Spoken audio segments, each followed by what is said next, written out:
He was a Navy SEAL seeking peace, trying to decompress from a world of endless war, but on a raging blizzard night he found something that instantly froze his soul. A dedicated police officer and her loyal K9 lay bound in the heavy snow, beaten, broken, and left for dead. A chilling note promised a brutal final end. Their life was fading into the storm, and their only hope lay with the one man who had come to the mountains precisely to escape the very violence that had just landed on his doorstep. Before we begin, tell us where you are watching from. And if this story touches your heart, please subscribe for more.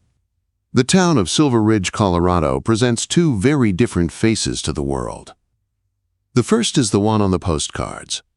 A charming mountain village where Main Street storefronts are painted in cheerful colors, showcasing expensive ski gear and high-end coffee. It's a perfect escape for tourists, a taste of the wild without any of the real danger. Then there is the second face, the one that Jax Thorne knew. It exists in the biting wind that howls down from the jagged Rocky Mountain peaks, a wind that smells of pine, stone, and unforgiving cold. It's in the deep, silent forests that start right where the pavement ends, a wilderness that simply doesn't care about your job title. It was this second face of the mountains that drew him here. For a SEAL on a rare 30-day leave, the goal was silence. Decompress, reset, forget the noise of Kandahar and the stifling heat of the South China Sea. Jax Thorne was a machine built for utility. 6'2", with broad shoulders and a lean, corded body, he moved with an efficient economy that spoke of years of intense training. His dark brown hair was cut short, matching his watchful eyes. At 34, the things he'd witnessed had carved a timeless seriousness into his face. Tonight, the wind wasn't just moaning, it was beginning to shriek. The sky had turned the color of bruised steel. Heavy, with the promise of a blizzard, the local news was calling the storm of the decade. Jax moved around the perimeter of his small, isolated cabin, his actions precise. He checked the storm shutters, secured the woodshed, and ran a hand along the generator housing. Everything was ready. He was heading inside for good when an unexpected flicker of instinct, a primal sense of wrongness, made him stop. His mission here was peace, but his training never truly slept. He grabbed the high-lumen flashlight from its hook, its solid weight familiar in his hand, and cast its beam into the swirling, thickening snow. He was doing one last check for firewood, making sure he wouldn't need to venture out again. The beam cut a clean white tunnel through the chaotic dance of flakes. Pine trunks stood like silent guards, a familiar ridge of rock, a log he'd chopped on just yesterday. Everything was almost normal. He swept the light back, slower this time. There. A dark shape, half buried in a snowdrift near his property line. It was too small for a fallen tree, too still for an animal hunkered down. He felt the familiar cold click in his stomach as his mind flipped from civilian to operator. His posture straightened, his senses honed to a razor's edge. He moved toward the shape, his boots sinking into the fresh powder. The only sound was his steady breathing against the wind's howl. As he got closer, the flashlight beam revealed the impossible. It wasn't one shape, it was two. The first was a woman. She lay on her side, her face startlingly pale against the snow. Dark hair was matted with ice against her forehead. She wore the remains of what looked like a police officer's tactical uniform, torn and stained with something dark that was freezing into the ground. Her hands were bound tightly behind her back with heavy rope. Beside her, a magnificent German shepherd was in the same desperate state. The powerful male dog, sable and black, was also bound, its legs lashed together. Even unconscious, its body was angled protectively toward the woman, a silent testament to a bond this brutality couldn't break. As the light hit the dog, a faint, guttural growl rumbled in its chest. A spark of defiance still burned. Jax's breath hissed out, a white plume in the frigid air. His eyes swept the tree line, searching for movement, the glint of a scope, any sign of an ambush. Nothing. The storm was their cover. Then he saw it. Pinned to the rough bark of a pine tree just above them was a folded piece of paper, already stiff with ice. He carefully pulled it free. The handwriting inside was a jagged, angry scrawl in black marker. "This is the end for those who don't listen." The words hung in the air, a declaration of savage intent. Jax looked from the note back to the two figures. This wasn't random. This was a message, an execution left to be finished by nature's indifferent cruelty. The knots on the ropes were professional, efficient. He knew them. He'd been taught how to tie them and how to escape them. The cold in his gut turned into a solid block of ice. His leave was over. He knelt, pulling a combat knife from the sheath on his boot. The cold steel felt familiar. He didn't have time to process, only to act. Hypothermia was the faster killer. He went to the dog first. A tactical choice. A wounded, disoriented animal could pose a risk.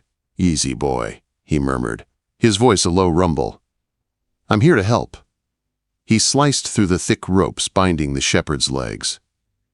The dog, later known as Titan, stirred weakly but didn't fight him. Next, the woman. He worked the blade carefully under the ropes on her wrists, the fibers sliced cleanly. The skin beneath was raw and purple. Her name, he'd find out, was Aara Vance, a Silver Ridge officer.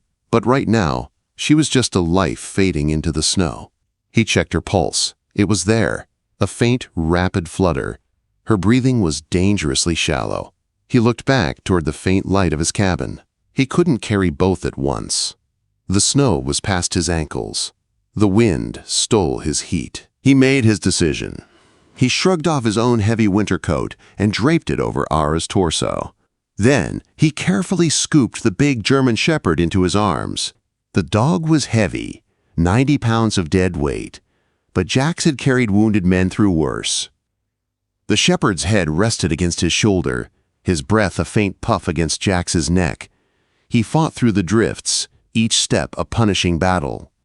He reached his truck, an old but reliable Ford, and gently laid Titan on a wool blanket in the back seat. He covered him with another before turning and jogging back into the heart of the storm. Aara was exactly where he had left her, a small mound being steadily swallowed by the falling snow. He knelt, slid one arm under her shoulders and the other under her knees, and lifted. She was lighter than the dog, but felt infinitely more fragile. "Hold on," he muttered into the wind. "Not tonight." He carried her back to the truck, his own body now stinging with cold without his coat. He eased her onto the seat next to her canine partner, arranging the blanket to cover them both. For a moment, the unconscious woman and her dog leaned against each other. Partners, united even at the very edge of death. Jax slammed the door, circled to the driver's seat, and turned the key.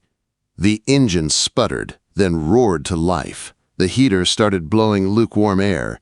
Headlights cut a desperate path through the blizzard as he navigated the short, treacherous distance back to his cabin. He brought them inside one by one, placing Titan on a thick rug by the hearth and Aara on the worn leather couch. The cabin, his sanctuary from the world's violence, now smelled of wet fur, pine smoke, and the faint, coppery scent of blood. He worked with practiced efficiency, fetching his advanced first aid kit, warm water, and clean towels. As he cut away Aara's torn jacket to assess her injuries, he kept glancing at the window. Beyond the glass, the world had vanished into a churning vortex of white. Whoever had left that note, whoever had done this, was still out there. He walked to the door, slid the heavy deadbolt into place, and rested his shotgun within easy reach of the fireplace. The storm was locked out, but Jax knew with a chilling certainty that he had just let the war inside. The world outside the cabin had ceased to exist. There was only the savage roar of the wind and the relentless drumming of snow against the windows. Inside, the only sounds were the fire's crackle, the hiss of melting ice, and the shallow, unsteady breaths of his two unexpected guests. Jax worked under the lamps, warm glow, his focus absolute. The living room had become a makeshift trauma bay. He had stripped Aara of her wet, torn uniform top, covering her with thick wool blankets. Her skin was dangerously cold. Hypothermia was the first threat. He examined her injuries, a deep cut on her forehead, sluggishly bleeding, and her right shoulder was obviously dislocated. Dark, ugly bruises were already forming on her ribs and jaw. This wasn't a quick attack. It was a beating, an interrogation. He cleaned the cut on her head with antiseptic. His touch was surprisingly gentle for a man whose hands were instruments of war. He left the shoulder for now. Popping it back in without knowing her other injuries was too great a risk. He turned to Titan. The big shepherd's breathing was ragged. Jax found a clean but deep gash along his flank, likely a bullet graze, angry and inflamed. He cleaned it, the dog whining softly. Jax spoke to him in a low, calming voice, the same tone he used for frightened recruits.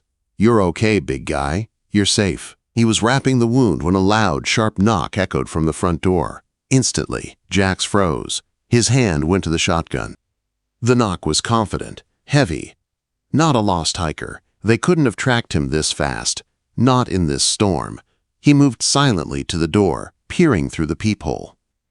The figure on his porch was bundled in a dark green parka, snowshoes strapped to her pack. Snow clung to her hat and shoulders. For a moment, he didn't recognize her. Then she pushed her hood back. He let out a slow, controlled breath. It was Brena Lockach, a local park ranger, one of the few people who knew about his isolated cabin. Brena was in her late 20s, her face more capable than traditionally beautiful, framed by a thick, practical auburn braid.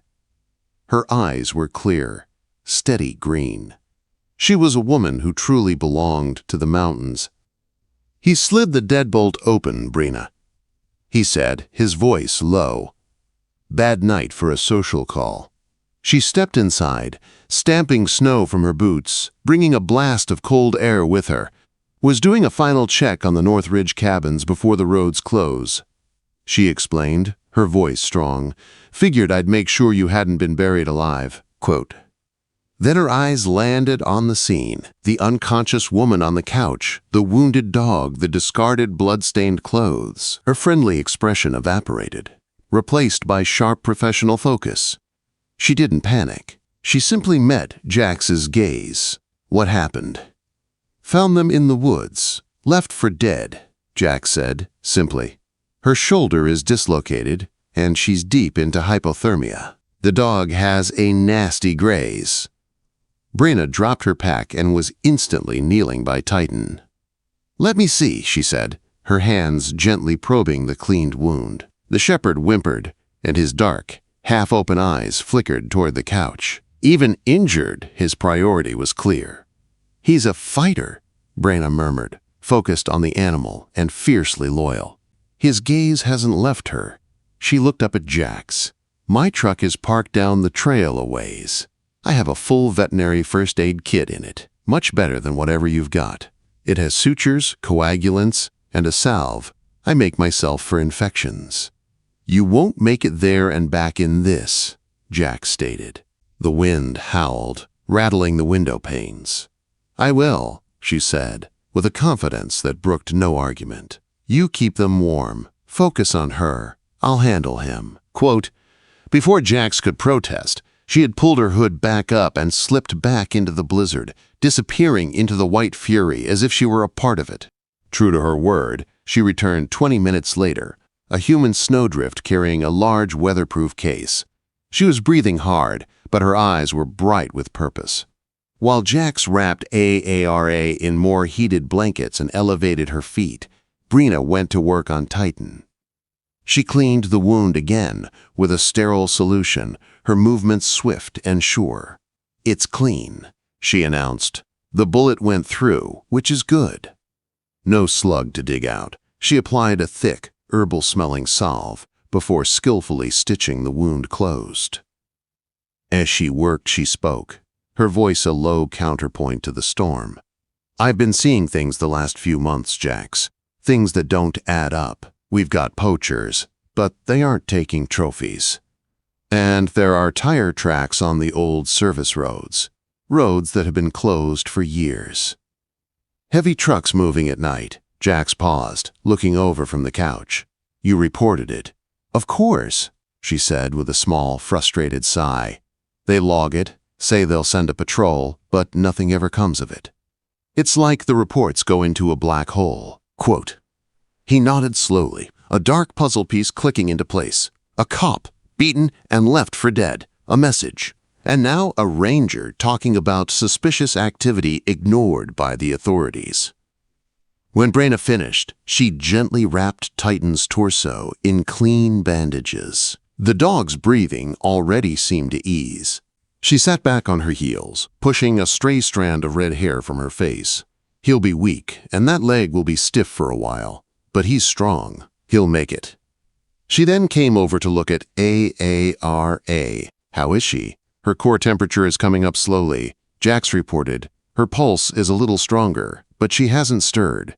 For the next hour, they worked in a quiet, efficient rhythm. A soldier and a ranger, two people trained to function in a crisis, holding a fragile line against human and natural violence. As the fire popped and crackled, Titan began to stir more. He lifted his head, his dark, intelligent eyes finding Aara on the couch.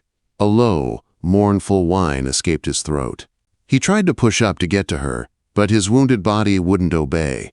He settled for keeping his head raised, his gaze fixed on her, an unwavering, silent vigil. Brena placed a gentle hand on the dog's head. It's okay, hero, she whispered. She's right here. We've got you both. The bond between them was palpable, a raw, powerful current of loyalty that left both Jax and Brena silent. It was a language older than words, a promise that even facing death, they would not be alone. The cabin was a sanctuary, but a fragile one. And as the storm raged on, Jax knew that when it finally broke, the real battle would just be starting. Hours blurred into one another, marked only by the storm's intensity and the slow, steady rhythm of care inside. Jax and Brena kept a silent watch, a temporary team forged in crisis. The fire was their only clock. It was a groan, soft but sharp with pain, that broke the quiet. Both Jax and Brena turned toward the couch. Aara Vance's eyes fluttered open. For a moment they were unfocused, clouded with confusion. She blinked at the rough ceiling, the unfamiliar maps, the warm firelight, her brow furrowed. This wasn't the cold, suffocating darkness of the forest. This wasn't the end. Her gaze darted around the room, landing first on Jax, who stood near the hearth, his large frame silhouetted by the flames. Her eyes widened with instinctive fear, her body tensing. She tried to sit up, a sharp gasp escaping as agony shot through her dislocated shoulder. Easy, Jax said, his voice a low, steady baritone. He took a half-step forward, but kept his distance, hands held open, non-threatening. You're safe here. Her eyes found Brena, who offered a small, reassuring smile. He's right. You're safe. Aara's breathing was quick and shallow. Her gaze fell to her body, tucked under blankets, her uniform gone, replaced by a soft, oversized flannel shirt that wasn't hers. Her frantic eyes searched the room again, a silent, desperate question. A soft whine came from the floor. Titan, who had been resting, lifted his head. His bandaged body was stiff, but he pushed himself partially upright, his tail giving a single, weak thump. His dark, soulful eyes locked on her Titan. She breathed, her voice a raw, cracked whisper, a mix of profound relief and heartbreak. The sight of her loyal partner, wounded but alive, seemed to anchor her. The fear in her eyes receded, replaced by emotion. We found you both out in the storm, Brena explained gently. Rising Jax brought you here. We've done what we can for your injuries. Quote, Aara slowly absorbed the information, her gaze shifting between the calm soldier, the kind-faced ranger, and her devoted dog. She wasn't a prisoner. She was a survivor. She finally relaxed back against the cushions, the movement costing her a wince of pain. She took the cup of warm ginger water Jax offered, her hands trembling. After a few sips, a flicker of her old self returned. The confusion sharpened into focus, A hard, intelligent light that spoke of a will that refused to be broken. "My phone," she rasped, her voice gaining strength. "Did you find a phone?" Jax and Brena exchanged a look. "There was nothing on you but your clothes and a badge," Jax said. Aara closed her eyes, a muscle in her jaw tightening. "Of course not." They took it. She looked at them, grim with purpose. "You both deserve to know what you've walked into.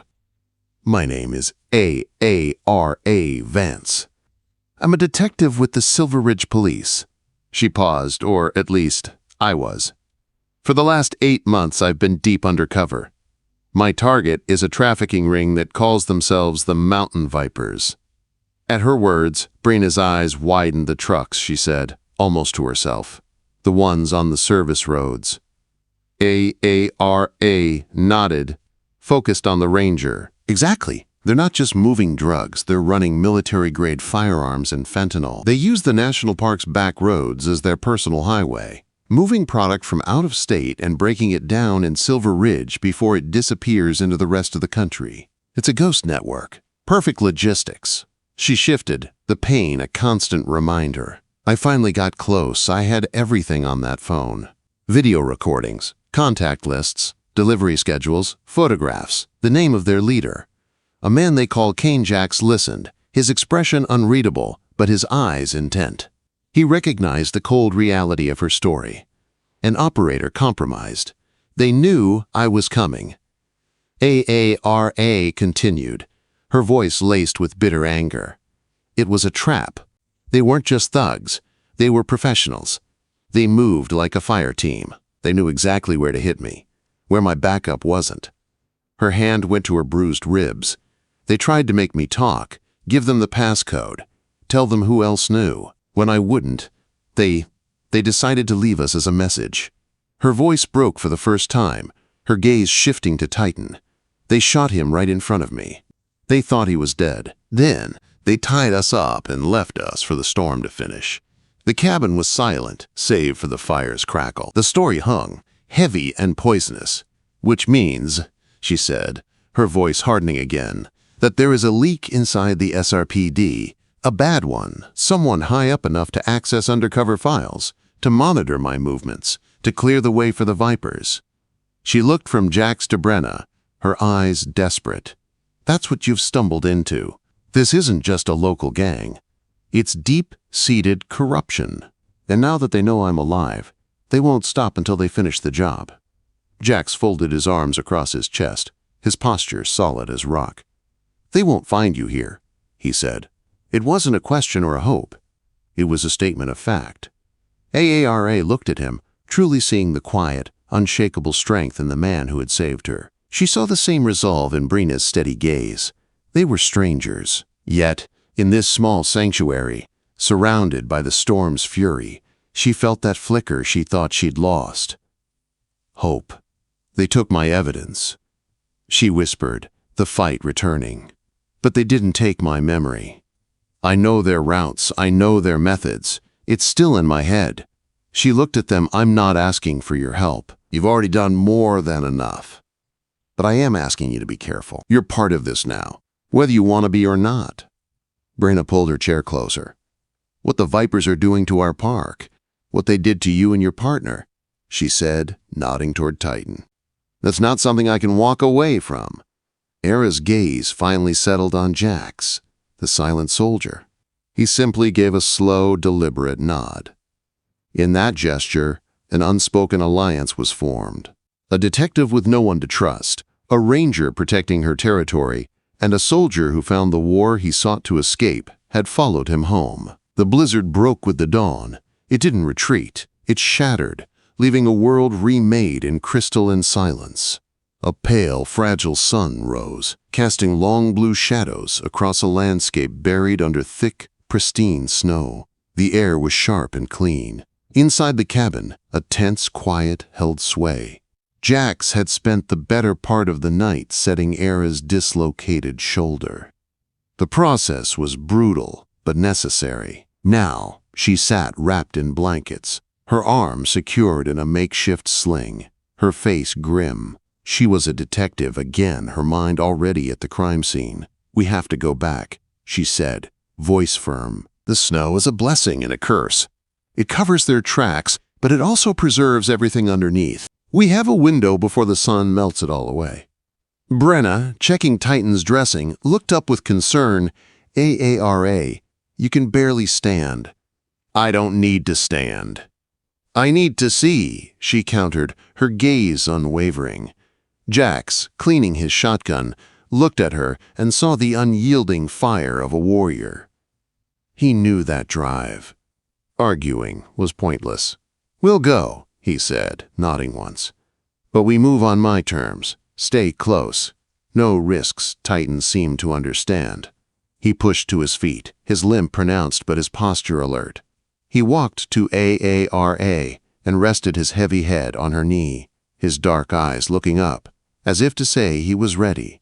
Their journey back to the ambush site was a slow, methodical procession.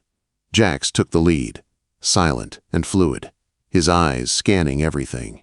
He was an operator moving through hostile territory. Brena walked beside Aara, offering a steadying arm, her knowledge of the terrain ensuring the safest path. Aara, leaning heavily on the ranger, was the guide, her detective's eyes searching the alien landscape. But it was Titan who was truly in his element. For him, the snow was a diary written in a language only he could read. His nose was low, twitching, sampling the scents trapped in the frozen air. He was searching for the lingering, foul taint of adrenaline, gunpowder, and the men who had hurt his partner. "He's onto something," Aara murmured as Titan veered sharply left. He led them to an aspen tree. There, half hidden by a fresh drift, was a small, dark object. Jax crouched, using a stick to brush away the snow. It was a single spent shell casing. 9mm, Jax said, examining it without touching it. "Common, but it's a start." Aara's eyes narrowed. They were disciplined. They would have policed their brass. One missed means they were in a hurry at the end. Titan didn't wait. He moved again, pawing at another drift. This time, he uncovered a small scrap of black industrial tape stuck to a frozen leaf. Jax carefully bagged it. "This is the same type they use to seal heavy-duty shipping crates," Aara said, her voice tight. "I saw rolls of it at a warehouse they use on the edge of town." The connection was thin, but present. It was Titan's next discovery that was the most significant. He let out a low bark and began digging frantically near the base of the pine where the note had been pinned. Under a few inches of snow was a piece of burlap cloth stiff with ice. As Jax lifted it, a sharp, acrid chemical odor hit the air, sour with a bitter, metallic undertone. Brena cautiously took a sniff. "I've smelled something like that before," she said slowly, "near an old abandoned mine shaft on the park's northern border. We thought it was just illegal dumping." Jax's eyes met Aara's cutting agent, he said, his voice grim, or a precursor chemical for fentanyl production. "They got sloppy.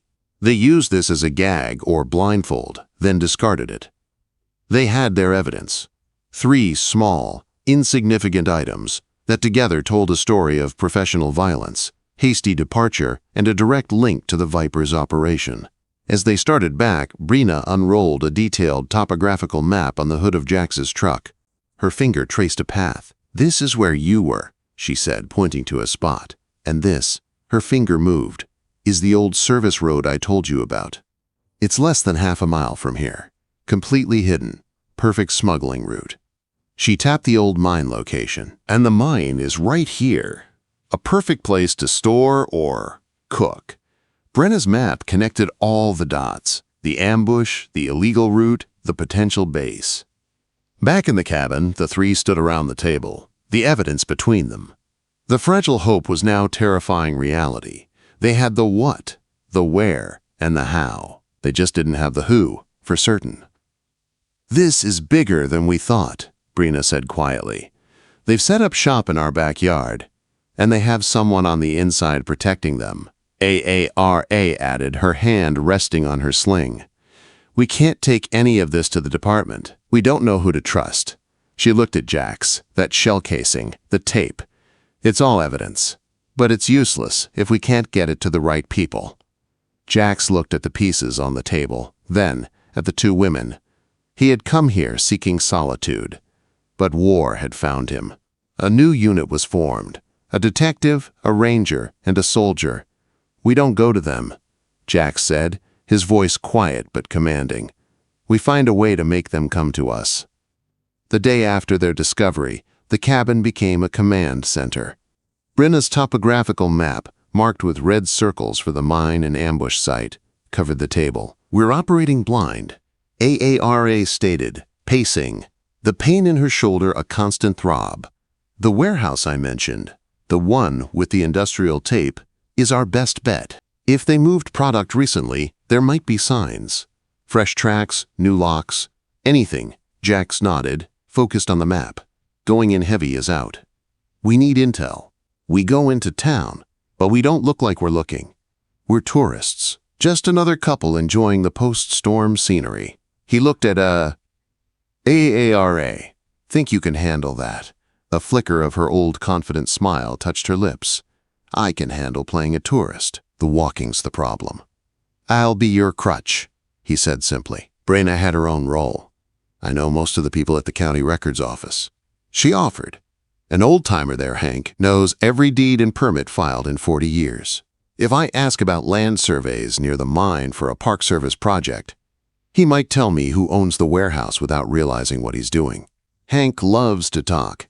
The plan was set. Aara changed into spare clothes borrowed from Brena, keeping only her police boots. Jax looked the part of the rugged outdoorsman. Before they left, Jax knelt in front of Titan, who whined softly as he saw them preparing to go. "You're on guard duty, big guy," Jax said, scratching behind his ears. "Watch the fort.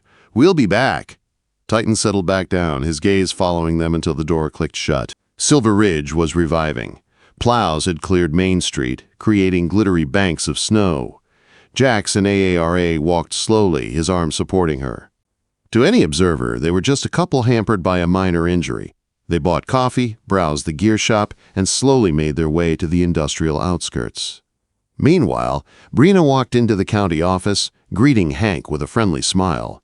As she predicted, a few casual questions about old mining claims led him into a detailed history, which included the fact that the warehouse was owned by a shell corporation, but the local usage permits were personally signed off on by one of the town's most respected officers. Back at the cabin, the silence was broken by Titan. He was rested, but a deeper instinct was stirring, a scent. Faint, carried on the cold air, a ghost of the men who had attacked them. It was strongest near the back of the cabin, by the woodshed. He got to his feet, his limp pronounced. He padded outside, nose to the ground. The smell was there, mixed with pine, where the snow was thinnest around the shed's foundation. It was the acrid fear and malice he remembered from the forest. He followed it to a mound of firewood. The scent was strongest here. Driven by instinct, he began to dig. He clawed away wood chips and frozen soil until his paw hit something that wasn't earth. It was a small, black nylon bag, stiff with frost. He clamped his teeth onto the strap and dragged it from its shallow grave to the cabin's back porch. When Jax and Aara returned at dusk, they had confirmed the warehouse showed signs of recent activity. Tire tracks matching Brena's sighting were visible. Brena met them with a grim look. The local permits for that warehouse were fast-tracked. She told them signed by a lieutenant at SRPD, Marcus Sterling. Aara froze Sterling. Her voice was a whisper. Lieutenant Marcus Sterling was her direct supervisor, her mentor, a rising star, the last person she would have suspected. Before the betrayal could fully land, Jax, doing a perimeter check, stopped short Brena. Aara, you need to see this. On the back porch lay the muddy nylon bag, with a very proud German shepherd sitting beside it. Titan. Aara breathed, rushing to hug him. "What did you find?" They brought the bag inside. Jax, using gloves, carefully handled it. Inside, sealed in a plastic case, were a dozen SIM cards and a single mud-smeared USB flash drive. It was a disposable intel kit, the kind you use and discard when you think the job is finished. Jax retrieved a hardened military laptop. It was offline, untraceable. He cleaned the flash drive and slid it into the port. A few tense moments of silence passed. Then the drive's contents appeared. Encrypted spreadsheets, manifests, contact lists. But it was the last file that turned the air to ice. It was a series of internal police dispatch logs, patrol routes, for the last 6 months. And every time a major Viper shipment was scheduled, the patrol car assigned to that sector was conveniently rerouted by a last-minute authorization code. Aara leaned closer, face pale. "That's a supervisor's override code," she said, shaking slightly. "Every lieutenant has one." She clicked the digital signature. A name and badge number appeared, stark and clear. LTM Sterling, number 714. There it was. Cold, undeniable proof. The man who had sent her into the lion's den was the one holding the door open for the lions. Brena sank into a chair. Aara stood motionless, the full weight of the betrayal crashing down. Jax looked from the screen to Aara, then to the dog, who now lay at her feet. Titan hadn't just found a bag. He had unearthed the Viper hiding within the heart of the Silver Ridge Police Department. And in doing so, he had just made the 3 people in this cabin the most dangerous witnesses in the entire state. The name on the screen, L.T.M. Sterling, hung in the air, colder than the winter night. The knowledge meant their enemy wasn't just a gang. Their enemy had a badge, access, and authority. He knew Aara's face, her methods, and now he undoubtedly knew that his attempt to erase her had failed. "He knows we're alive." Whispered the men he sent. When they didn't report back, he would know Jax was already moving. The time for thought was over. "He doesn't know where we are," he said, his voice a low, commanding tone. "Not yet, but he'll be looking. We need to prepare." He secured the cabin, windows bolted, curtains drawn. He pulled out a small military-grade satellite phone. No cell phones. They can be tracked. "This is the only way we communicate." As night fell, a new silence descended, tense, watchful. Every creak of the cabin, every rustle of wind sounded like a footstep. The first warning didn't come from a human. It came from Titan. The shepherd, lying at Aara's feet, suddenly lifted his head. His ears swiveled toward the dark northern wall. A low, deep growl rumbled in his chest. The fur along his spine bristled. Jax, cleaning a rifle, stopped instantly. "What is it, boy?" Titan rose, his limp forgotten. He moved to the back door, sniffing the air, body coiled. He wasn't just hearing something, he was sensing a presence. "They're here," Jax said, his voice flat. He grabbed the shotgun and handed it to Aara. "You take the front window. Don't fire, unless I do. Brena, stay away from the windows. Get the medical kit ready." Aara's hands were steady. Brena, pale but resolute, began laying out supplies. Jax moved toward the back, but Titan blocked him. The dog whined, nudging Jax's leg, pushing him away from the door and toward the side of the cabin. He then looked pointedly at the woodshed where he had found the bag. Jax followed his gaze, his eyes narrowing. He crept to the side window, peering out. He saw nothing at first. But Titan's warning had been too specific. Jax knew to trust the animal's instincts. He scanned the area again, and then he saw it. A thin, almost invisible line stretched between a tree and the woodshed. A tripwire. His eyes followed it to a small dark block in the snow. A pressure plate IED. Homemade, but deadly. A cold dread washed over him. They had planned to flush them out the back door, straight into the kill zone. Titan had just saved all their lives. "Clear of the back wall," he ordered in a sharp whisper. "They've set a trap." He slipped out the front door like a ghost, melting into the porch shadows. He didn't have explosives, but he had ingenuity. He moved swiftly, stringing thin cords between trees, attaching clusters of empty recycling cans. He dug small pits in the snow, covering them with flimsy branches. They weren't deadly traps. They were alarms, designed to disorient, turning his woods into a confusing maze. He was setting the last wire when he heard it, the snap of a twig, too loud to be an animal. He slid back inside, bolting the door just as the first figures emerged from the tree line. There were 6 of them, moving in a practiced wedge. Dark figures in winter gear, rifles ready. Professionals. One broke off, circling toward the back. His boot caught the tripwire Jax had just set. A cascade of clattering cans shattered the silence. The man cursed, diving for cover. The night instantly erupted. Jax fired a single, controlled shotgun blast into the tree trunk just above the man's head. A deafening roar. Wood splintered, forcing the attacker to stay down. From the front window, Aara had a target. She fired, the shot precise, kicking up snow inches from his feet, driving him back. The Vipers were caught off guard. They had expected scared victims, not a coordinated tactical defense. "They're trying to flank us from the west!" Jax yelled, seeing 2 figures moving through the brush. He grabbed 2 smoke grenades. "Cover your faces!" He tossed them out the side window. Thick, choking smoke billowed out, obscuring their line of sight. Under cover, Jax slipped outside again. He moved low, a predator. One attacker, a wiry man with a hawk tattoo, tried to find a clear shot through the smoke. He stepped backward, right into one of the simple snare traps Jax had set. The cord pulled tight around his ankle, sending him sprawling into the snow. Jax was on him instantly. The butt of his rifle came down in a hard strike to the man's shoulder, knocking his weapon away. Before he could recover, Jax had him flipped over, his knee in his back, zip-tying his wrists with brutal efficiency. He dragged the captured man back toward the cabin. Aara provided cover fire, her shots controlled, keeping the other Vipers pinned. They tumbled through the door, and Brena slammed it shut, dropping the heavy wooden bar into place. Their prisoner was breathing heavily, his eyes wide with pain and shock.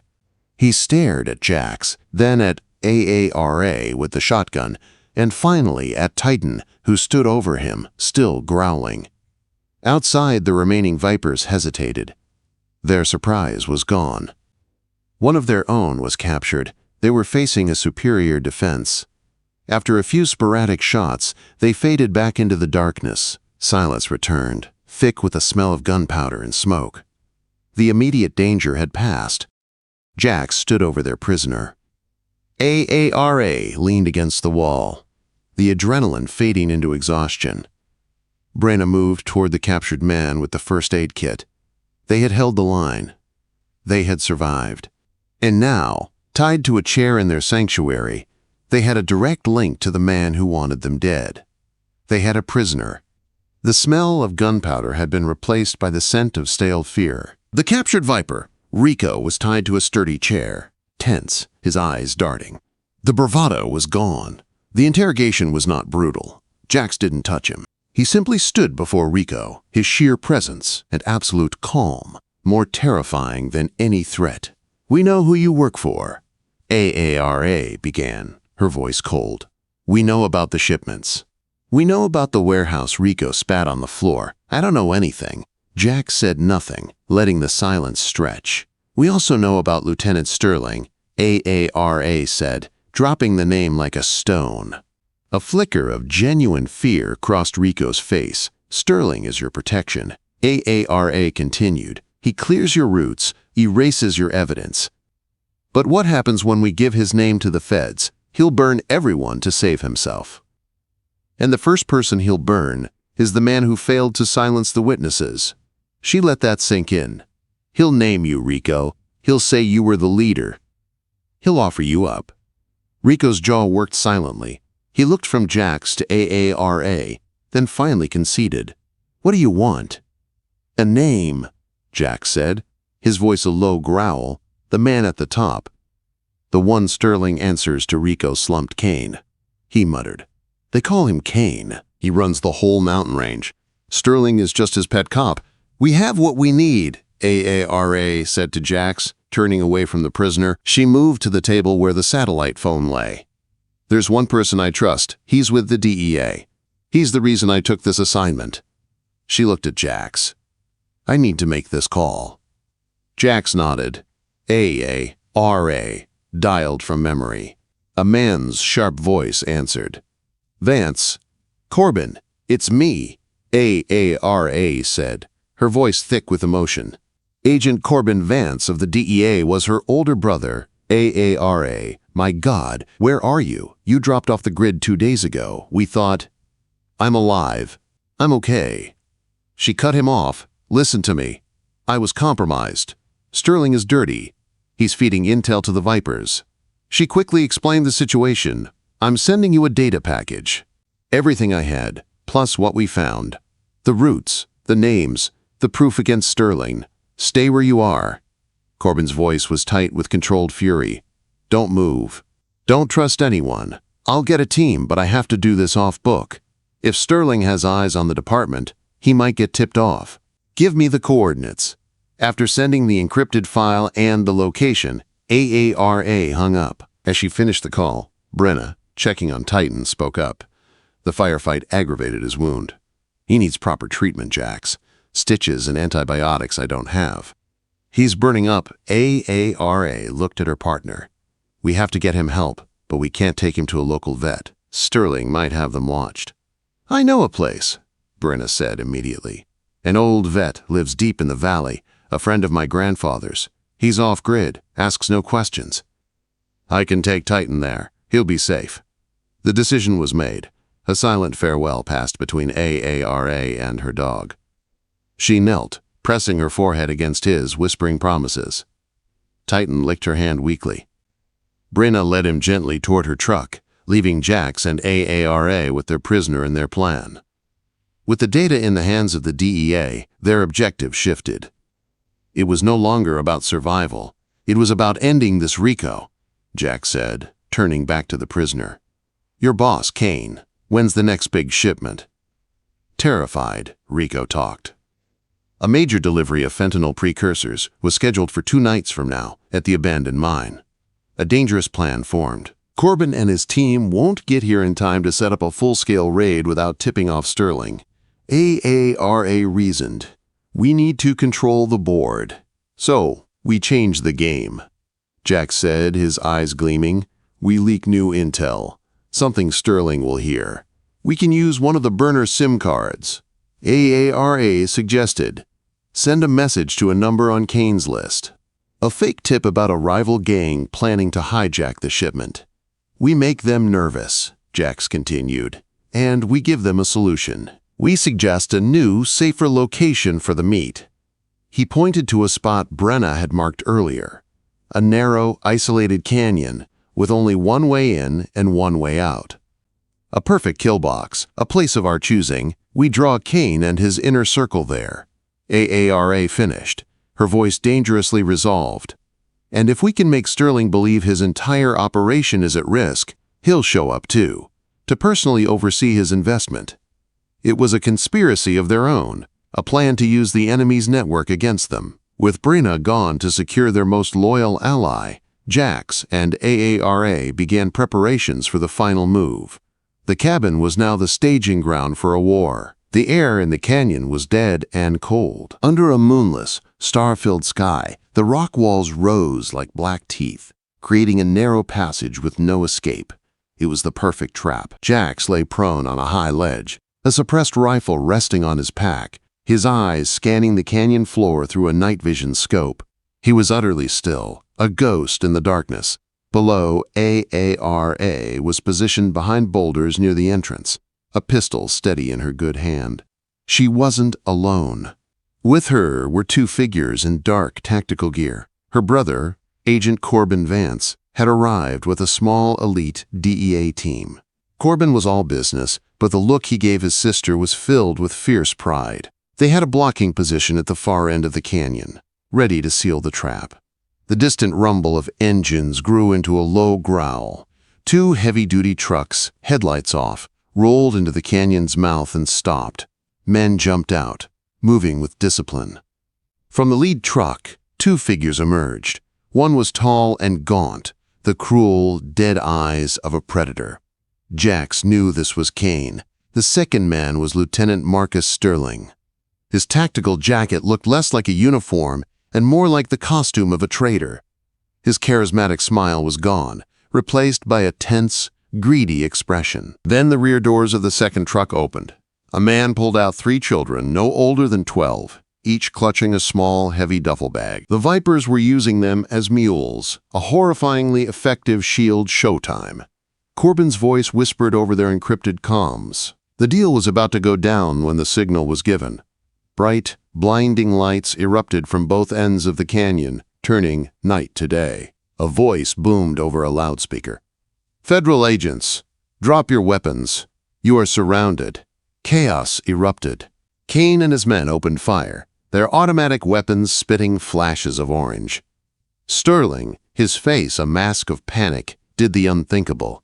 He lunged for the nearest child, pulling her in front of him as a shield. "Stay back!" he screamed, his pistol pressed against her head. "I'll kill her!" Quote. The DEA agents froze. The firefight faltered. Sterling backed away, dragging the crying child. It was in that moment a new sound cut through the chaos. A low, powerful bark echoed from the ridge above the canyon entrance. Standing there, silhouetted against the lights, was Brena, and beside her, ready, was Titan. Jax had called her on the sat phone, a last-minute desperate risk. Brena, true to her nature, hadn't hesitated. The old vet had worked wonders. Titan was healed, his limp almost gone, his body a coiled spring of loyalty. Titan. Aara screamed, anguish for her partner and the child filling her voice.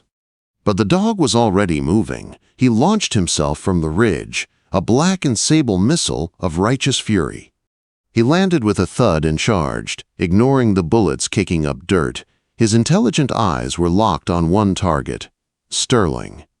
The corrupt lieutenant turned, surprised. That split second of hesitation was all it took. Titan slammed into him, using his full weight to drive Sterling away from the girl. Sterling stumbled backward, losing his grip. The child scrambled away to safety. Sterling raised his pistol to shoot the dog, but he was too slow. A single, precise shot from Jax's rifle on the ridge sent the gun flying from his hand. At the same moment, Aara surged forward, her injured arm screaming as she tackled Sterling to the ground, the satisfying click of handcuffs echoing through the canyon. Seeing their leaders fall, the remaining Vipers surrendered. The trap had closed. Weeks later, the snow in Silver Ridge began to melt, revealing the first hints of green. The town felt lighter. At a formal ceremony, Aara Vance, her arm out of the sling, stood tall as her badge was officially reinstated. Her brother, Corbin, pinned a commendation for valor onto her crisp uniform. The children she had saved were in the front row, a living testament to her sacrifice. Jax was not there. His commendation from Naval Special Warfare Command was a sealed, classified file. His reward was the quiet knowledge of a job well done. Brena, however, was making news. With the massive assets forfeited from the Viper operation, a federal grant funded the construction of the Silver Ridge Wildlife Rescue and Rehabilitation Center, with Brena Lockach as its director. Her dream was finally coming true. That afternoon, the 4 of them met on a ridge overlooking the town. The air was warm. Jax leaned against a tree, a rare, relaxed smile on his face. Aara stood beside him, confident and at peace. Brena had blueprints tucked under her arm, and at their feet, sitting proudly, was Titan, a new custom K9 collar and a small silver medal around his neck. He looked from Aara to Jax, then to Brena, his tail giving a slow, happy thump. "Look at it," Brena said softly, gazing down at the valley. "It feels different now. Safer." Quote. "That's what justice feels like," Aara replied, scratching Titan. She looked at Jax, her expression filled with gratitude. "You came here for peace and quiet. I'm sorry we took that away from you." Jax shook his head. "I've learned that peace isn't about finding a quiet place," he said, thoughtfully. "It's about making a quiet place. We did that." They stood together in comfortable silence. A soldier, a cop, a ranger, and a hero dog. An unlikely team bound by a storm of violence, who found not just justice, but a shared strength and a new dawn for the home they all, in their own way, called home. If this story of courage and loyalty touched your heart, please share it with someone who needs a message of hope today. Let us know your thoughts in the comments below. And for more stories that celebrate faith, bravery, and the incredible bond between us, be sure to subscribe to our channel. Type Amen in the comments if you believe that heroes can be found